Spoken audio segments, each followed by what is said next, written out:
Pastor Barroso. Parabéns pelo seu dia. We love you. Parabéns, pastor. Que Deus abençoe seu trabalho. Feliz Dia do Pastor.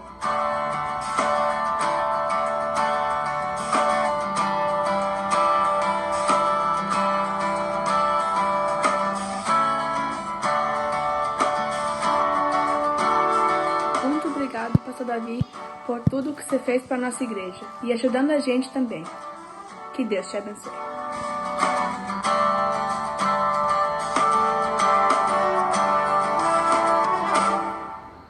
Olá, pastor Davi. Vim aqui te desejar um feliz Dia do Pastor.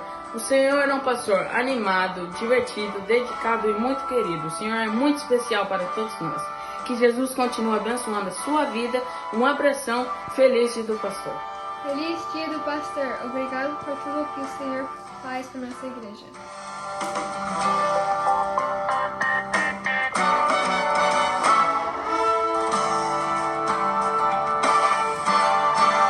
Pastor Barroso, feliz Dia do Pastor. Que a gente possa jogar mais basquete e desculpa por todos os gols.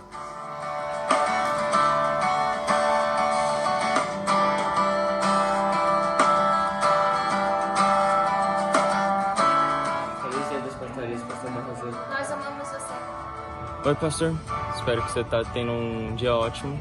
Porque eu tô tendo um dia ótimo, porque eu tô vindo aqui de novo para estudar a palavra de Deus que você me ensinou e me ajudou a estudar. E obrigado por encorajar a mim e muitas outras pessoas para estudar a palavra de Deus. E por isso quero te falar obrigado. Pastor Davi, feliz Dia do Pastor. Eu estou com muita saudade. Finalmente amanhã eu posso ir na igreja ver vocês. Um beijo.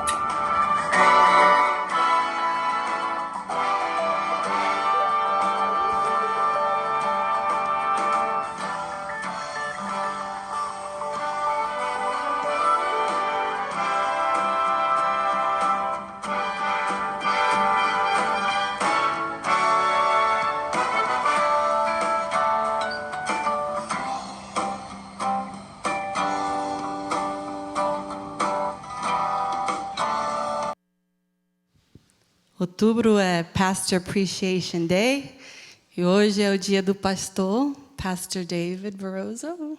Please come up. Eu sei que umas e outras falou que não queria casar com o pastor.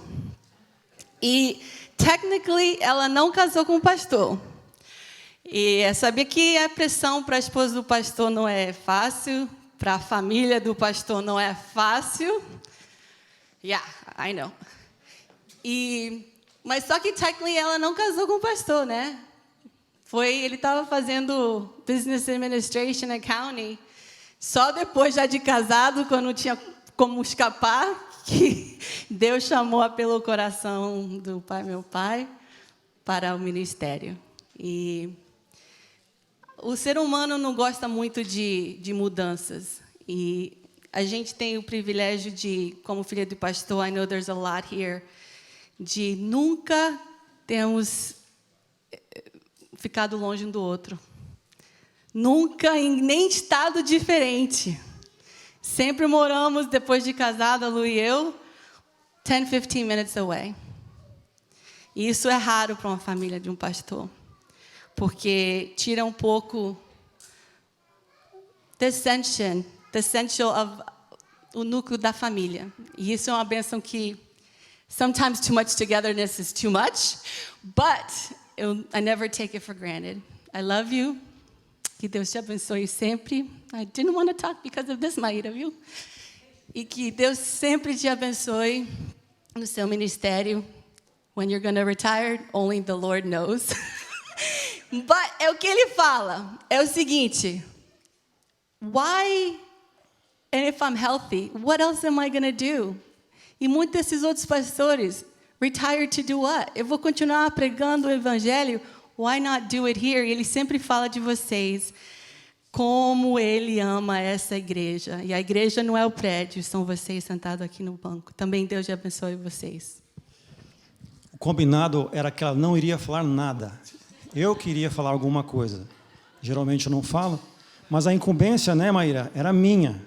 Se ela quiser sentar, ela pode sentar, porque se ela ficar em pé, ela vai querer falar. Eu queria chamar aqui o pastor Tim, pastor Marcos, pastor Anderson, e se tivermos mais alguns pastores aqui presentes, por favor, que venham aqui à frente. Afinal de contas, vocês são os nossos pastores. Tem aquele verso que todos conhecem, que se você quiser repetir comigo. Porque Deus amou ao mundo de tal maneira que deu o seu Filho unigênito, para que todo aquele que nele crê não pereça, mas tenha vida eterna. Quando Deus enviou Jesus aqui na terra, para nos salvar, lógico, durante todo o tempo que ele esteve, foi para ser o nosso pastor. Foi uma incumbência difícil, árdua, uma responsabilidade muito grande. E nós sabemos que todos vocês têm essa responsabilidade muito grande. É muito difícil ser um pastor nesse mundo, e a gente não para meditar e pensar nessa dificuldade. Eles só são estes homens de Deus porque eles colocam a vida deles diariamente em oração nas mãos de Deus. Então, aqui está, como igreja, nós queremos prestar a nossa homenagem a todos vocês. E que Deus possa continuar dando força diariamente, mesmo na doença, mesmo no cansaço, no desânimo, porque nós dependemos muito do pastor cuidando das ovelhas que somos nós. Vamos orar nesse momento.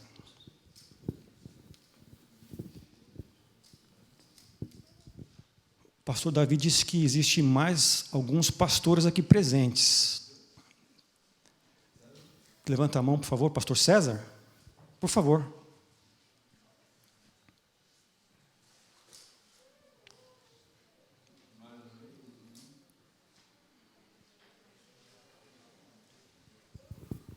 É que a máscara, às vezes, complica as coisas, viu? Vamos orar, então. Santo e bom Pai, que habita nos altos céus, nós somos imensamente gratos por esse momento que aqui estamos presenciando. Somos gratos também por esses pastores em nossas vidas e pelo trabalho que eles exercem aqui nesse mundo. Queremos pedir proteção, saúde, e que eles possam diariamente continuar colocando a vida deles em suas mãos. Abençoa-nos como igreja.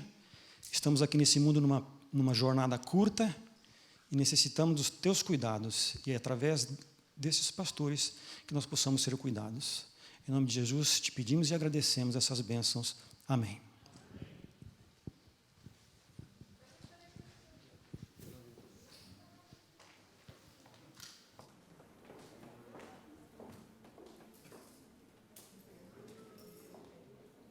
Uma lembrancinha para eles, né, gente? Eles merecem.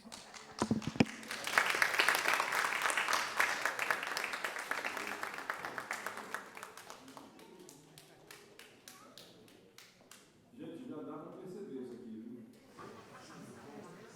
Ô, Remy, e você? Se for um tênis, tu vai levar um toco. Porque nem tudo que ele falou, vocês devem acreditar à risca. Mas ele está aprendendo. Ele chega lá. Bom menino. Obrigado, gente, de coração. Deus abençoe vocês também, de coração. A Luísa, você leva lá para mim? Acho que...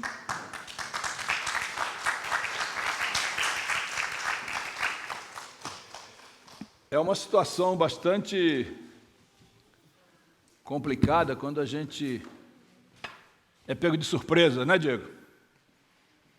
Estava vindo para cá, eu digo, não, senta aí. Eu digo, como senta aí? Eu que faço a escala de pregação, hoje eu vou pregar, como é que eu vou ficar sentado? Ele, não, senta aí. Mas, de coração, eu quero dizer a vocês que essa igreja é uma igreja diferenciada, uma igreja super abençoada. Não estou dizendo que as outras não são, mas também eu quero dizer para vocês que ser pastor aqui é algo que vocês, a maioria que estão aqui, que não são pastores, vocês não têm ideia do privilégio de ser pastor aqui. Para vocês que não são pastores.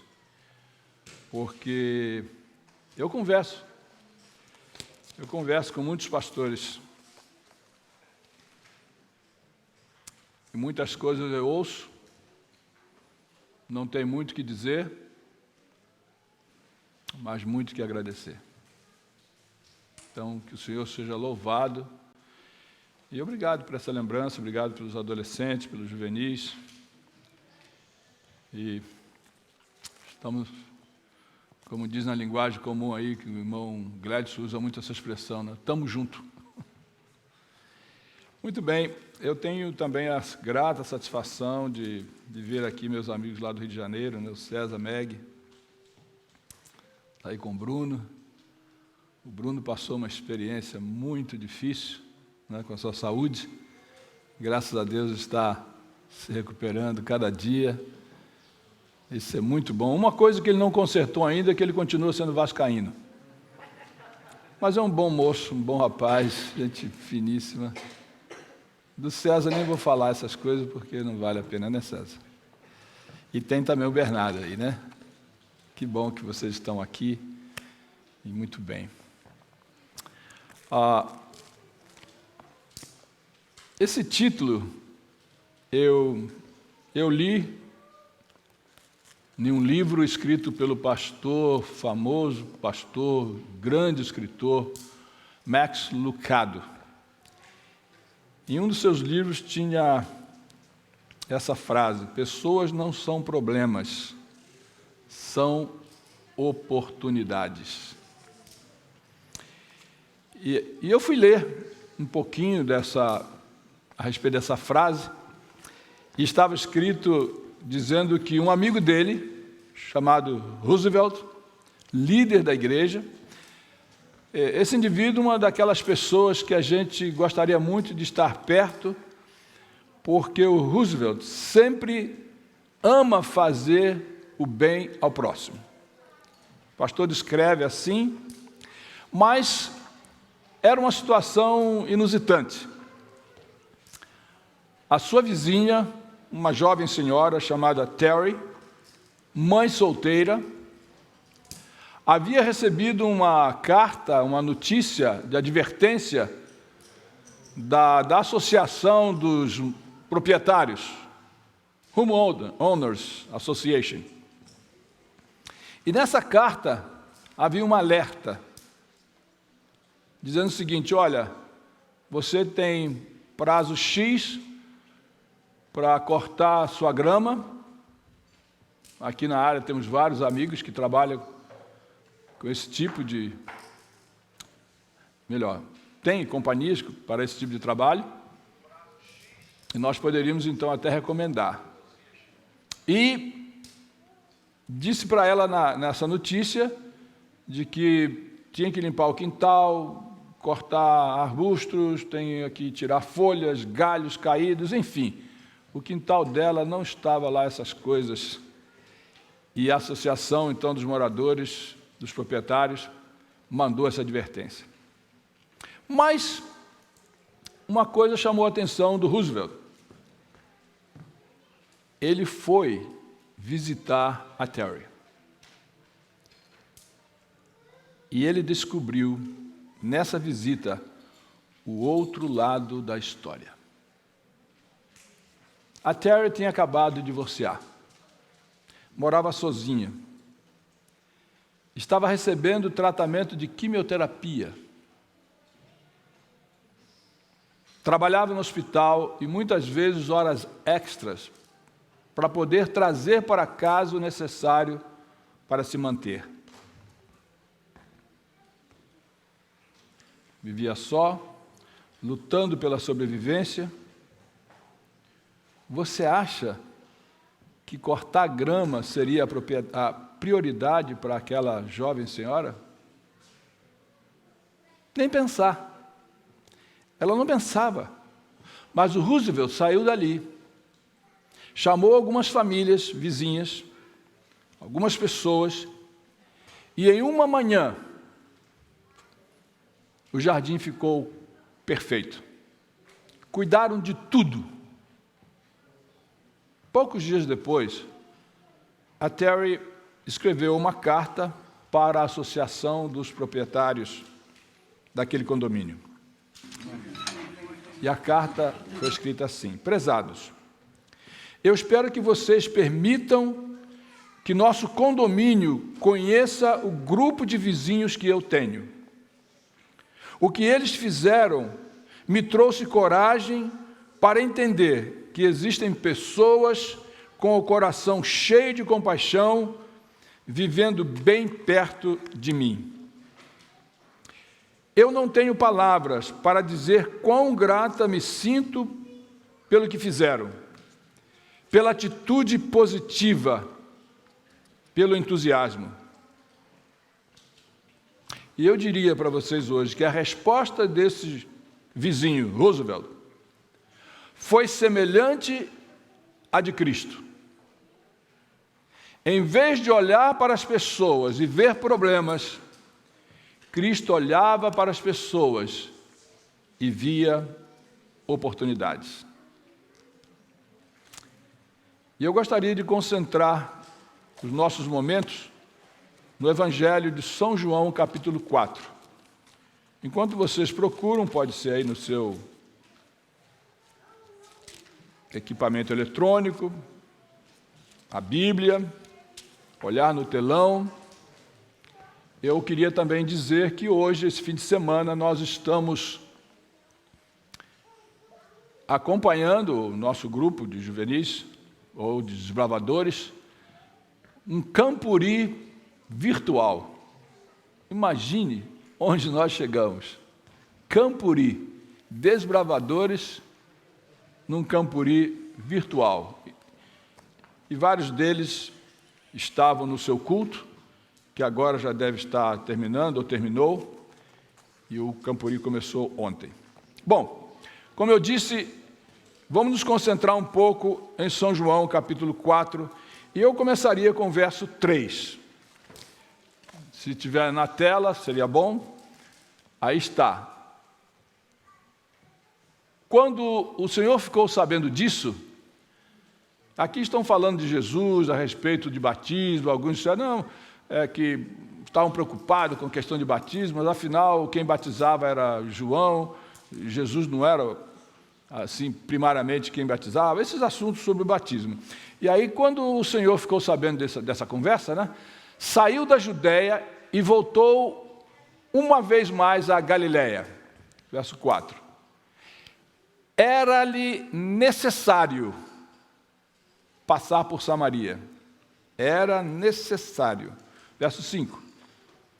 Assim chegou a uma cidade de Samaria, chamada Sicar, perto das terras que Jacó dera a seu filho José. Verso 6. Havia ali o poço de Jacó. Jesus, cansado da viagem, sentou-se à beira do poço. Isto se deu por volta do meio-dia. Verso 7. Nisso veio uma mulher samaritana tirar água. E disse-lhe Jesus: dá-me um pouco de água. Dá-me um pouco de água. Muitos de vocês, talvez um ou outro não tenha ouvido essa história ainda, talvez, mas eu queria introduzir esta mulher. No fundo, nós temos muitas semelhanças a essa mulher.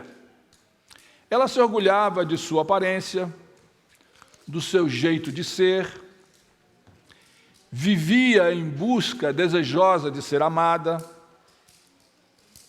Na sua cidade era muito bem conhecida. Aliás, muitos comentários a respeito dela, e eu diria até que ela provocou, né, uma boa razão ou boas razões para conversarem, falarem a respeito dela. Mas agora nós encontramos esta jovem senhora, talvez uns 40 anos de idade, face a face com o seu Criador. Ela não imaginava que teria esse encontro.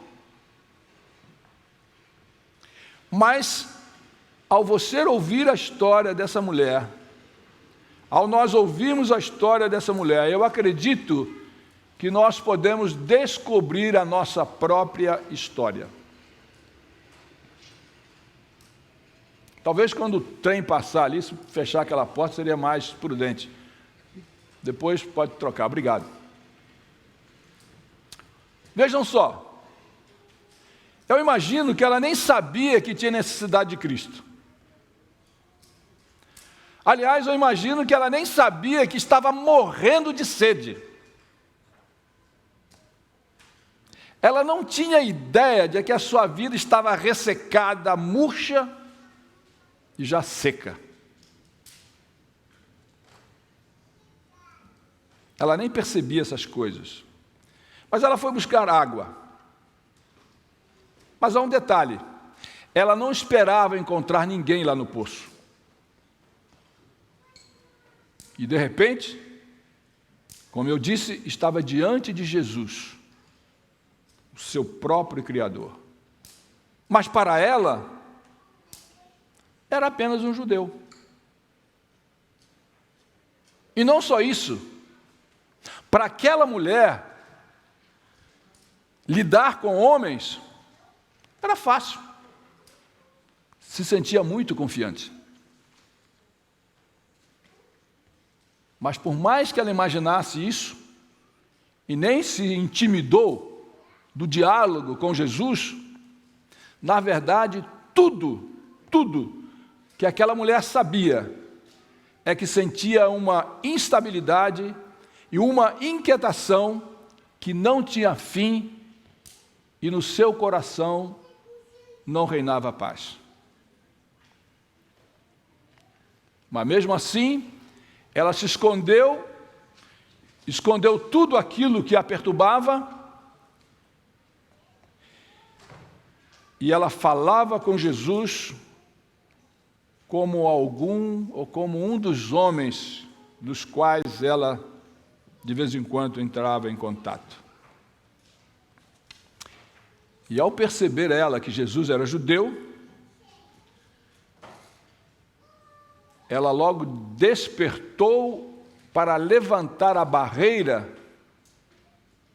desses dois povos, judeus e samaritanos.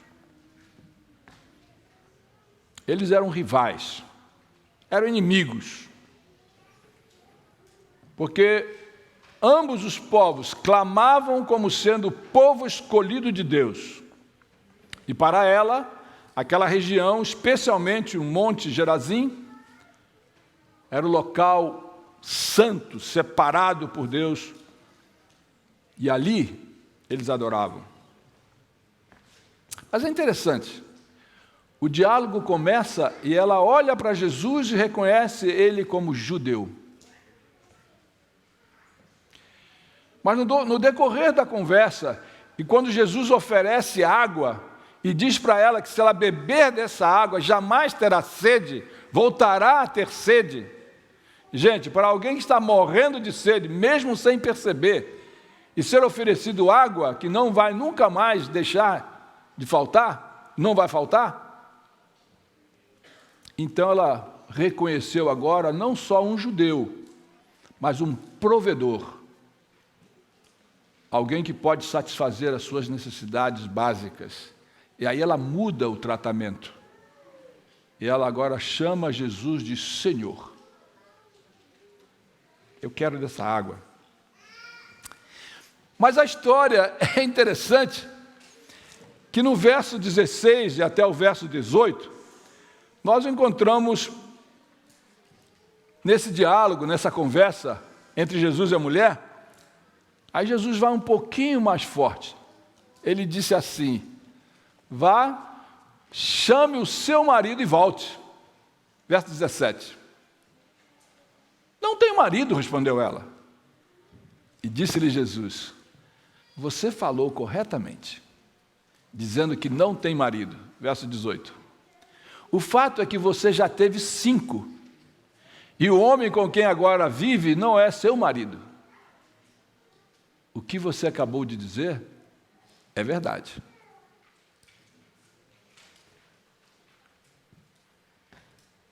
É difícil encontrar pessoas bem semelhantes. Então eu imagino que cada um daqueles homens, seus maridos, eram diferentes um do outro. E mesmo assim, o relacionamento não vingou com nenhum deles. Talvez algumas reclamações, diferenças, uma linguagem mais aberta, muitas brigas. Enfim, o relacionamento não funcionou. Com 5. Mas uma coisa estava presente na sua vida: a solidão. Ela sempre estava acompanhada pela solidão. O senso de estar abandonada, o senso de ser rejeitada, criticada, mal falada, e por isso ela foi buscar água ao meio-dia. Na Palestina, naquela área, buscar água ao meio-dia não é uma boa opção. É muito quente, ninguém fazia isso. Mas por quê? Porque ela não queria ser vista por ninguém. Na verdade, encontrar alguém lá no poço seria a chance que ela estava dando para mais comentários, mais conversas a seu respeito.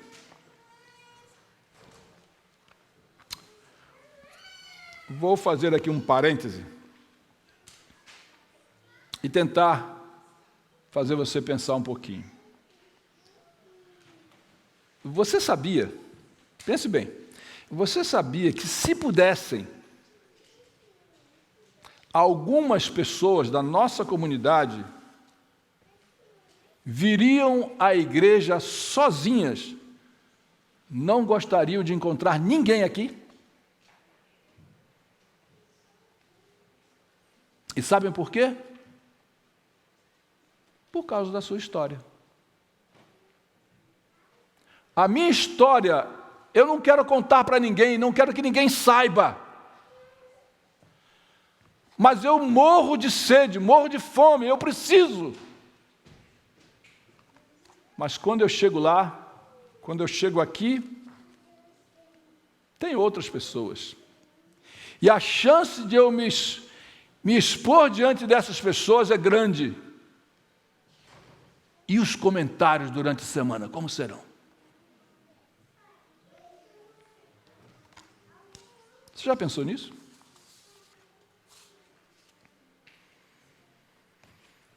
Mas eu tenho uma sugestão, se você sabe de alguém que está com esse sentimento, e é uma sugestão simples, mas eu acredito que funciona.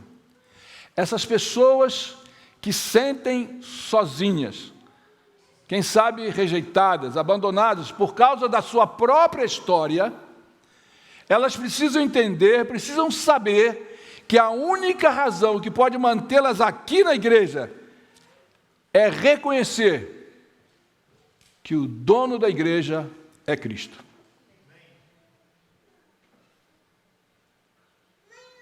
Pense nisso.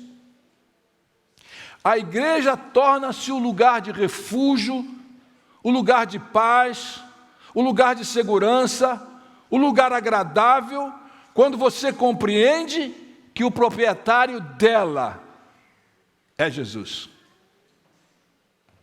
E alguns brincam, não é? Vai lá na igreja do pastor Barroso.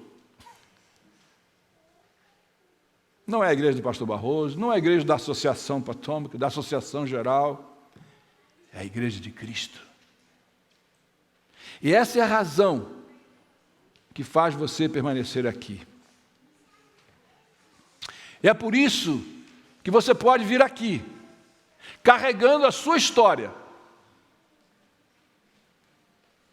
e se sentir bem, ter um encontro com aquele que pode satisfazer a sua sede, a sua fome. Por outro lado, o que adianta você decidir não vir aqui? Jesus sabe aonde você está. Jesus conhece a sua história. Percebe? Jesus conhece a sua história. Você não tem que se esconder. Você não tem que ficar preocupado com isso. Ele sabe da sua história, Ele sabe aonde você está e Ele sabe como ministrar em seu favor. É por isso que o verso 4 diz que era necessário passar por Samaria. Prezado membro dessa igreja, prezado amigo, prezados amigos que estão online, Deus conhece as suas necessidades e Deus está disposto a alterar a sua agenda para ter um encontro com você e satisfazer as suas necessidades. Não importa as circunstâncias, Jesus sempre estará disponível para nos atender. Talvez alguém de vocês esteja perguntando, pastor, por que o senhor está pregando hoje sobre esse assunto especificamente? E agora vou chegar ao ponto que eu queria que vocês considerassem com muito carinho. Desde o início do ano, o mundo foi alterado, modificado, por causa da presença desse vírus, Covid-19. A instabilidade, a insegurança, a incerteza começou a abalar a humanidade em todos os lugares, em todos os países. E aqui que nós pensamos e é reconhecido como o grande país, o poderoso país, não está diferente. Não está diferente. A incerteza está aí, as perdas estão comprovadas, perdas financeiras, perdas de familiares, de amigo, perdas, vidas. Então eu queria apelar a vocês para continuarem sendo, porque isso é uma realidade nessa igreja, mas estou querendo relembrar, quem sabe, reativar isto em nós. É de que nesse momento é que a igreja precisa ser esse lugar de paz.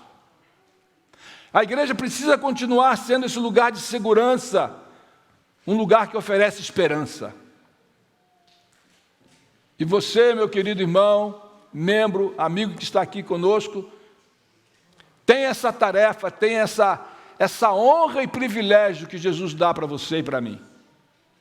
As pessoas entrarem aqui e sentirem-se seguras, amadas, diante de tanta incerteza, de tanta insegurança. E eu louvo a Deus por essa igreja. Louvo a Deus por vocês, que durante a semana encontre alguém e diz, olha, nós estamos orando por você. Conte conosco. Não se desespere. Há esperança. Como acabamos de cantar, além do rio, né? Há um lugar. Lembra aí da Raíssa? Há esperança, Raíssa. Seu pai dorme na bendita esperança da ressurreição, porque há um lugar breve, diferente, em que todos nós estaremos seguros e seguros para sempre. Poucos anos atrás, saiu o resultado de uma pesquisa sobre o que mantém as pessoas na igreja. Parece incrível. Não são as doutrinas, não é a estrutura da igreja com os seus templos, com os seus escritórios, a sua estrutura financeira, nada disso. Vejam só, 87% das pessoas disseram que gostam e querem estar na igreja porque se sentem aceitas, apreciadas, amadas. Passe isso para os outros. Diga isso para os outros. Viva essa experiência para os outros. Porque eu creio, meus irmãos, meus amigos, que a intenção de Deus é que a igreja seja o lugar onde as pessoas entram e não queiram sair mais.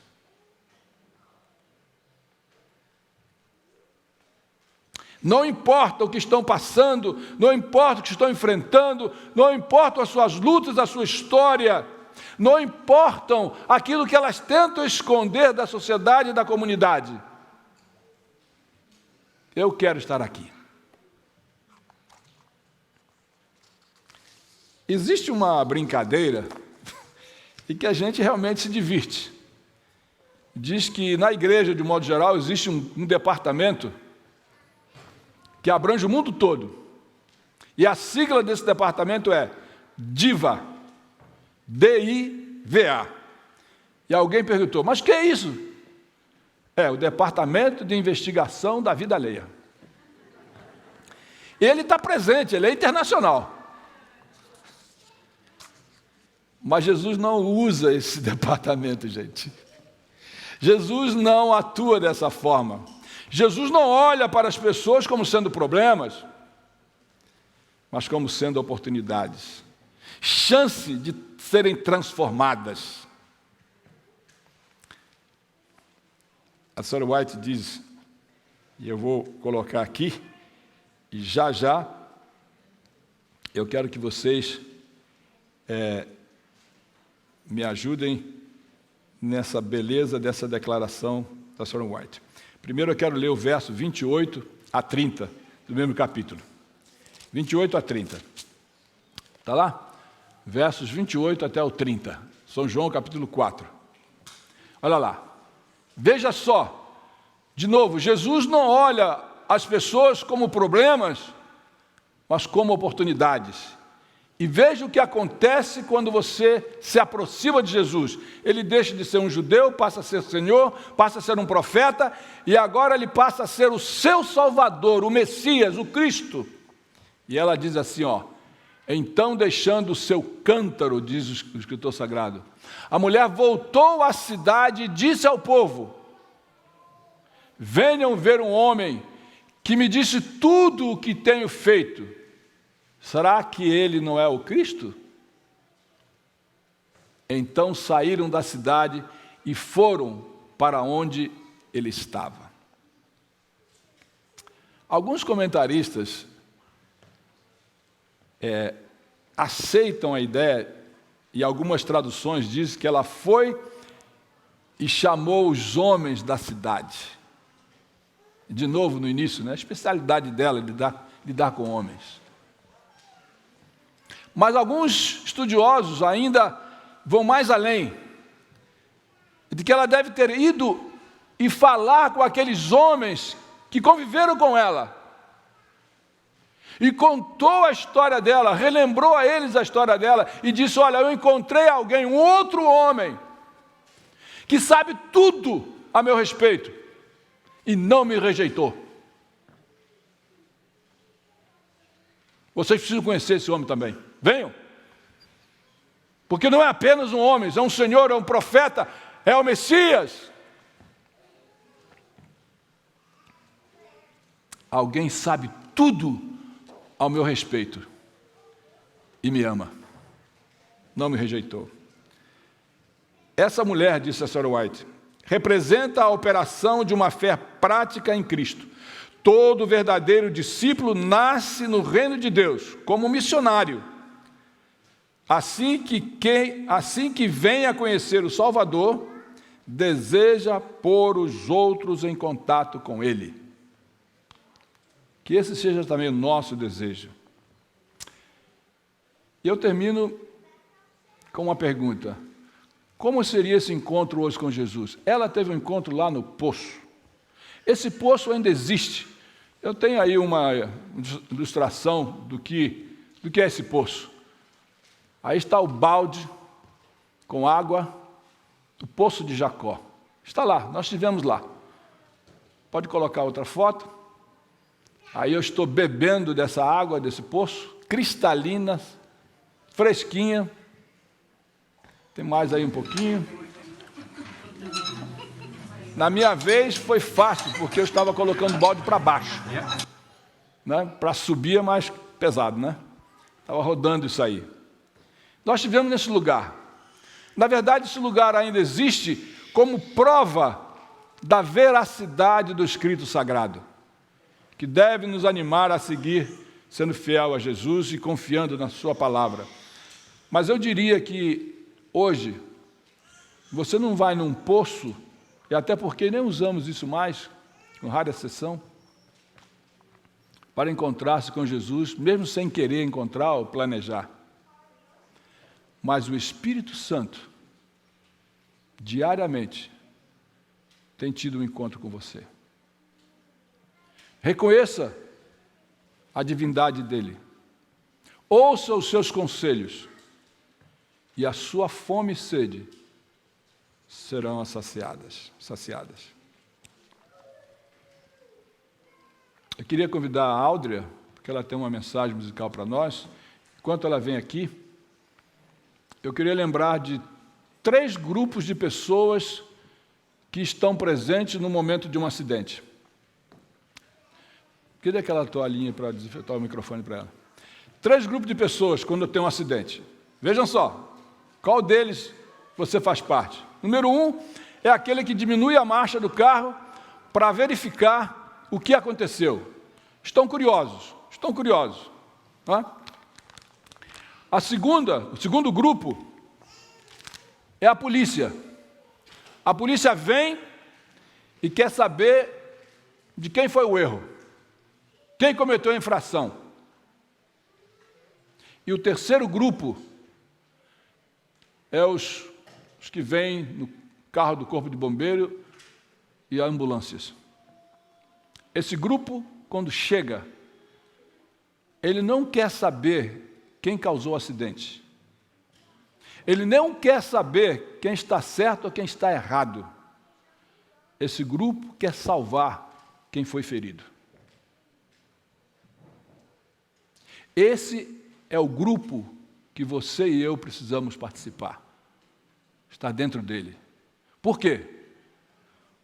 Porque só em Jesus você terá calma, você terá paz. Porque um Deus que é capaz de desviar a sua agenda para satisfazer a sua necessidade.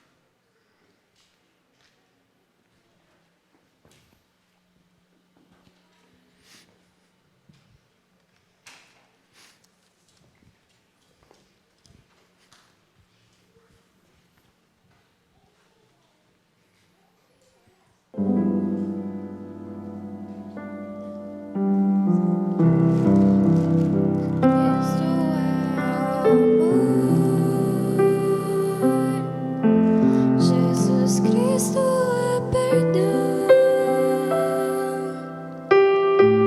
em seus braços tenho calma, em seus braços tenho paz. Se Jesus está comigo, nada tenho a temer. Ele é meu grande amigo, posso sempre nele crer.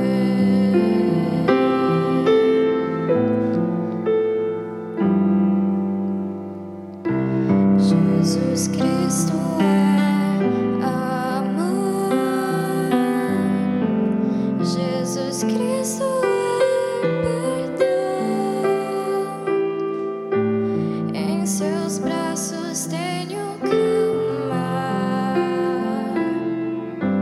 em seus braços tenho paz. Ele está, nada tenho a temer.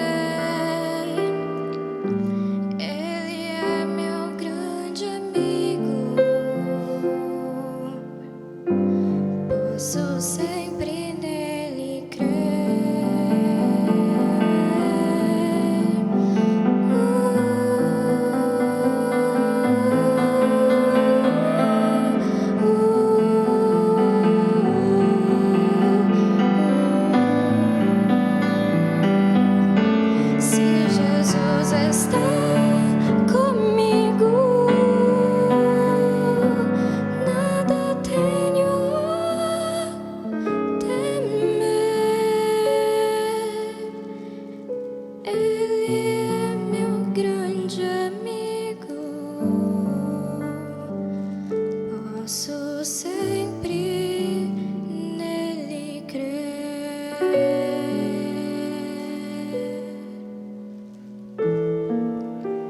Vamos ficar de pé.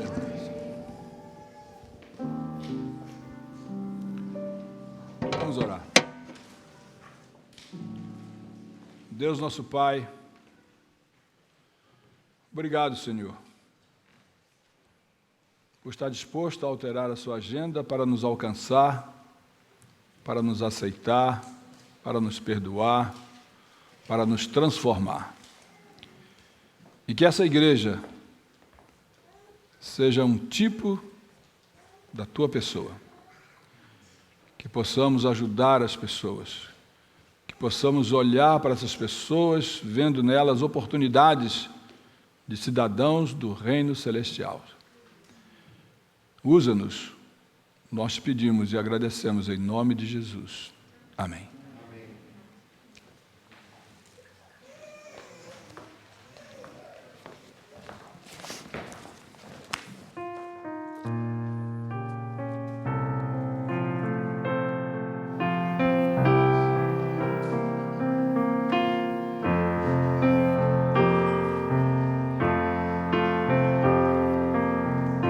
Em paz